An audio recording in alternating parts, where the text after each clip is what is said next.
بسم اللہ الرحمن الرحیم. طلبہ خامسہ درس مناظرہ رشیدیہ.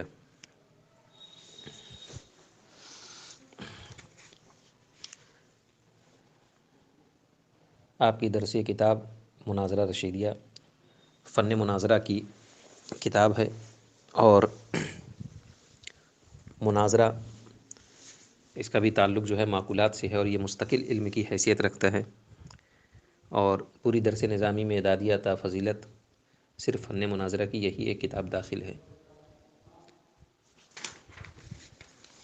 دراصل یہ شرح ہے ایک رسالے کی، جس رسالے کا نام ہے الشریفیہ، اور یہ شریفیہ علامہ میر سید شریف جرجانی کی تصنیف ہے. اس پر جو ہے تو علامہ رشید جونپوری نے جو ہے شرح کی ہے اس کی شریفیہ کی، اور اس کا نام رکھا رشیدیہ. اور چونکہ یہ فن مناظرہ میں ہے، اسی وجہ سے اس کتاب کا نام رکھا مناظرہ رشیدیہ. علم مناظرہ کے ذریعے سے دلیلی قطعی طور پر، یقینی طور پر دلائل و براہین کے ذریعے اپنے مدعا کو ثابت کیا جاتا ہے، یا یہ ہے کہ فریق مخالف کے مدعا کو باطل کیا جاتا ہے، اسے رد کیا جاتا ہے. تو اس کے کیا اصول و ضوابط ہیں، اس کا کیا طریقہ ہے، اس تعلق سے اس کتاب میں آپ کو بتایا جائے گا کہ مناظرہ حقیقتاً کسے کہتے ہیں. بہت سارے لوگ یہ سمجھتے ہیں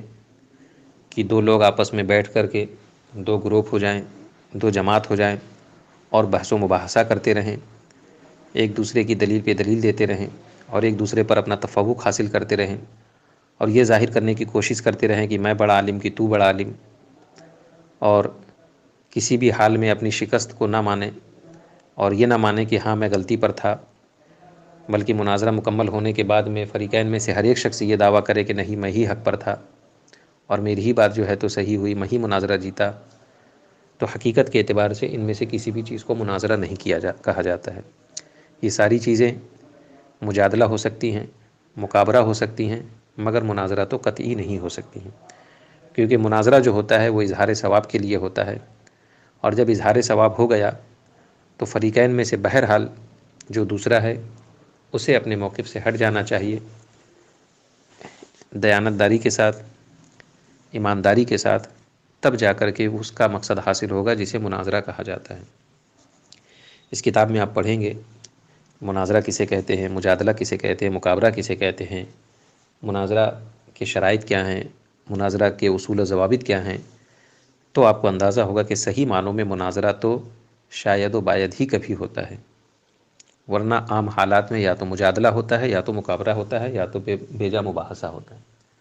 مناظرہ دور دور تک نہیں ہوتا ہے. اور مناظرہ ایک بہت ہی اچھی چیز ہے. اسلام میں مناظرے کا بہت ہی اہم مقام و مرتبہ ہے. دیگر پیغمبروں کی روایتوں میں آپ پڑھتے ہوں گے، حضرت ابراہیم کا نمرود سے جو مناظرہ ہوا، خود حضور صلی اللہ تعالیٰ علیہ وسلم نے اغیار اور باطل سے کئی ایک مناظرے فرمائے. اور یہ ہمارے بزرگوں کا طریقہ بھی رہا ہے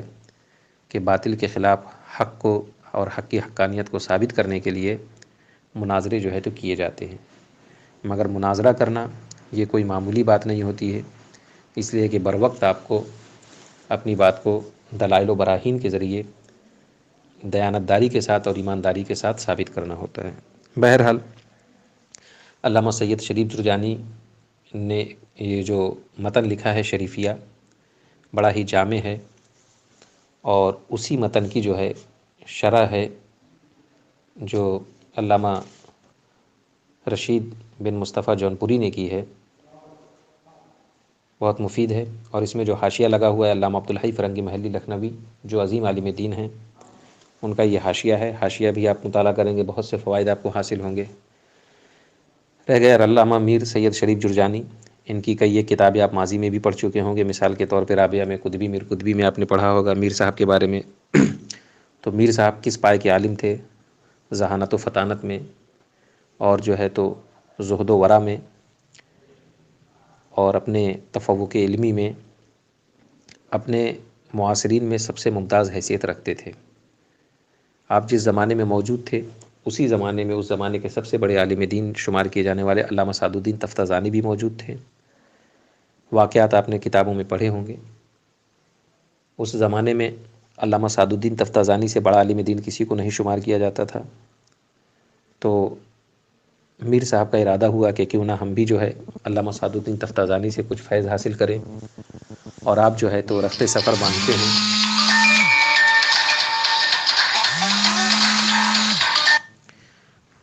رخت سفر باندھتے ہیں اور نکل پڑتے ہیں علم دین حاصل کرنے کے لیے علامہ سعد الدین تفتازانی سے۔ تو جب آپ علامہ سعد الدین تفتازانی کی بارگاہ میں پہنچتے ہیں تو چونکہ اس وقت کا سفر بہت ہی دشوار گزار ہوتا تھا، تو آپ کے چہرے پہ گرد و غبار لگی ہوتی ہے، تو علامہ سعد الدین تفتازانی ازراہ مذاق فرماتے ہیں کہ یا لیتنی کنت ترابا، اے کاش کہ میں تراب یعنی مٹی ہوتا اور تمہارے چہرے پہ لگا ہوتا۔ تو میر سید شریف جرجانی بہت ہی حاضر جواب تھے، فوراً آپ حاضر جوابی کا مظاہرہ کرتے ہیں اور کہتے ہیں کہ یقول الکافر یا لیتنی کنت ترابا، کہ حضرت یہ تو کافروں کا مقولہ ہے، یا لیتنی کنت ترابا، یہ تو کافر کہیں گے، آپ تو صاحب ایمان ہیں، آپ کیوں ایسا جملہ کہہ رہے ہیں؟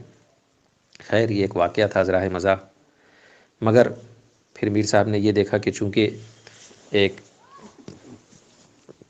بدتمیزی بہرحال مجھ سے سرزد ہو گئی ہے، گو کہ وہ علمی ہی بات تھی، تو پھر آپ نے مناسب نہیں سمجھا کہ میں ان کو اپنا استاذ بناؤں، کیونکہ ان کی شان میں تھوڑی سی گستاخی ہو گئی ہے جو مجھے نور علم حاصل کرنے سے محروم رکھ سکتی ہے۔ اس وجہ سے آپ پھر وہاں سے واپس ہو گئے۔ اس واقعے سے یہ بھی اندازہ لگایا جا سکتا ہے کہ ہمارے اسلاف اور ہمارے اکابر علماء کس طریقے سے اپنے اساتذہ کے پاس اور ان کے ادب و احترام کا لحاظ کیا کرتے تھے، ان کے ادب و احترام کا پاس و لحاظ کیا کرتے تھے، اور یہ چیز تو آج دور دور تک نظر نہیں آتی ہے، اس لیے کہ صرف شب بیداری سے علم نہیں حاصل ہوتا ہے، چونکہ یہ علم دنیا نہیں بلکہ علم دین ہے، جس کا تعلق مادیت سے نہیں بلکہ روحانیت سے ہے۔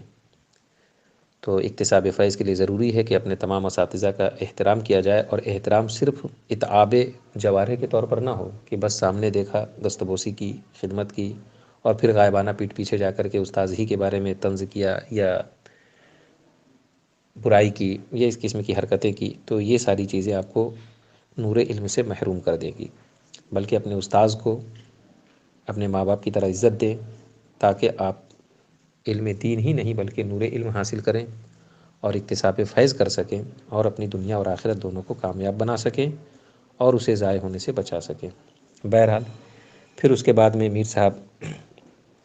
پڑھنے کے لیے جاتے ہیں علامہ قطب الدین رازی کے پاس، ان سے علم حاصل کرتے ہیں، پھر مصر جا کر کے علامہ قطب الدین رازی ہی آپ کو جو ہے تو مصر کے لیے بھیجتے ہیں، چونکہ ان کی عمر کافی ہو گئی تھی، پھر مصر جا کے آپ علم حاصل کرتے ہیں۔ پھر ایک زمانہ آتا ہے جب کہ آپ کا اور علامہ سعد الدین تفتازانی کا مناظرہ ہوتا ہے، اور اللہ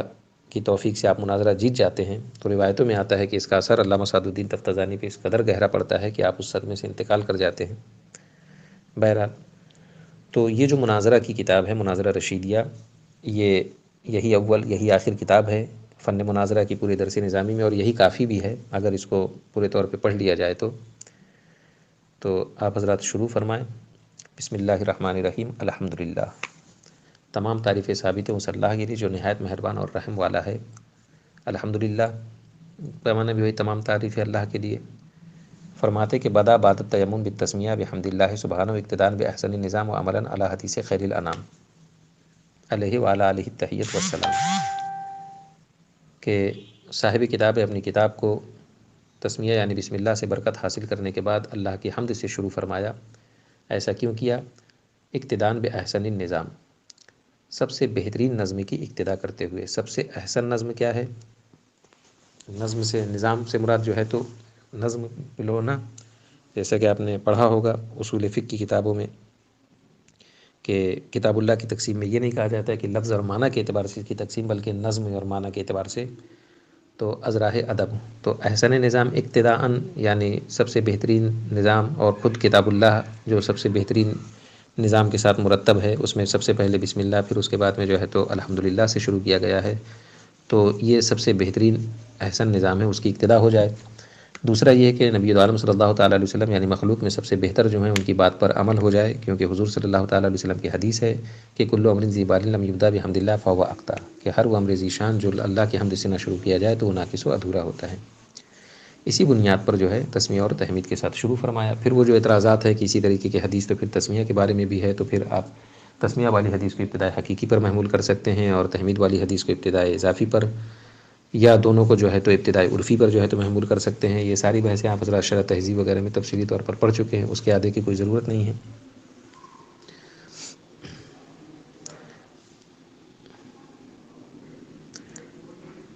یہاں پر ایک اعتراض یہ ہوتا ہے کہ الحمدللہ اللہ کے نام سے شروع، تو اس کا بہرحال جو ہے تو بسم اللہ کا یہ با حرف جار ہے، اس میں جو ہے تو مجرور ہے، تو اس کا تعلق کسی نہ کسی سے ہوگا۔ تو بعض لوگ یہاں پر جو ہے تو محذوف مانتے ہیں مبتدئن، یعنی اس حال میں کہ میں اللہ کے نام سے شروع کر رہا ہوں، اور بعض حضرات جو ہے تو ابتدائی کو جو ہے تو محذوف مانتے ہیں۔ تو اس ابتدئ یا جو ہے تو ابتدائی کو، تو ابتدئ والے جو ہیں وہ بہتر نہیں مانتے ہیں، ابتدائی کو بہتر مانتے ہیں، تاکہ جو ہے تو یہ جملہ اسمیہ بن جائے اور دوام و ثبات پر دلالت کرے۔ کیونکہ اگر جو ہے تو فعل کو محذوف مانا جائے، یعنی اشرع یا ابتدئ وغیرہ کو، تو فعل چونکہ حدوث پر دلالت کرتا ہے، تو مانا یہ ہوگا کہ کیا آپ کا شروع کرنا اللہ کے نام سے ہوگا